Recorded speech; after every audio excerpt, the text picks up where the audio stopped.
દેવગઢ બારિયા નગરપાલિકાની સામાન્ય સભા નગર વિકાસ માટે મહત્વપૂર્ણ નિર્ણયો. દેવગઢ બારિયા નગરપાલિકાની સામાન્ય સભા નવનિયુક્ત પ્રમુખ ધર્મેશ કલાલની અધ્યક્ષતામાં યોજાઈ, જેમાં કુલ 24 નગરસેવકો ઉપસ્થિત રહ્યા હતા. નાગરિક સુખાકારીને નગર વિકાસ માટે મહત્વપૂર્ણ મુદ્દાઓ પર ચર્ચા થઈ અને મહત્વપૂર્ણ નિર્ણયો લેવામાં આવ્યા.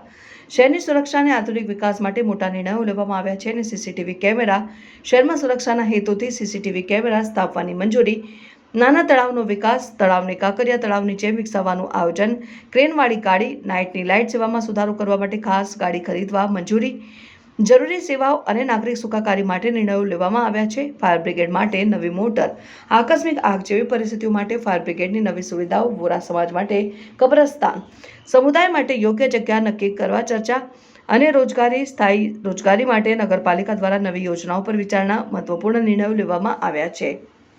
દુકાન ભાડા રિન્યુઅલ, નગરપાલિકા હસ્તકની દુકાનો માટે નવા ભાડા દર નક્કી કરીને રિન્યુઅલ, પ્રતિમાઓની જાળવણી, નગરમાં રહેલી પ્રતિમાઓની મહિને 2 વાર સફાઈ કરવાની યોજના, હાઈટેક સુવિધાઓ, રેકોર્ડ રૂમ અને કોન્ફરન્સ રૂમની સ્થાપનાથી યોજના બનાવી છે. આ બેઠક 3.5 કલાક સુધી ચાલી, જેમાં 40 જેટલા મુદ્દાઓ સર્વસંમતિથી મંજૂર કરવામાં આવ્યા.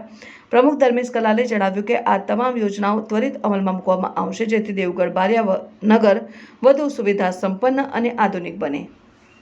આજરોજ તારીખ 20/3/2025ના રોજ સામાન્ય સભા યોજાઈ મારા અધ્યક્ષસ્થાને, અને તમામ નગરના 23 અને ચોથા પ્રમુખ તરીકે અને સાથે નગરસેવક સાથે ટોટલ કુલ અમે 24 નગરસેવકે મળી, અને મારા હિસાબે મને એવું લાગે છે કે નગરપાલિકા સ્થાપિત થઈ ત્યાં સુધી લઈને આજની જે મિટિંગ હતી એમાં કમસે કમ 25 થી 30 મુદ્દા જે ગામના હિત માટે હતા, એમાં જે અમારા નગરસેવકોએ જે એકતા બતાવી અને નગરના હિત માટે જે વિચારધારાઓને સિદ્ધ કરવા માટેના જે પ્રયાસોમાં જે એક સંમત થયા, તે બદલ હું એમનો ખૂબ ખૂબ આભારી છું. અને જે પણ મુદ્દાઓ ચર્ચા થયા છે એ બાબત પર અમે ઠોસ કામ કરીશું. 100% પૂર્ણ કરવાની પૂરેપૂરી અમે બાહેધરી આપીએ છીએ, અને આવો જ સાથ સહકાર મળતો રહે તેવી અપેક્ષા હું સૌને જય હિન્દ કહું છું.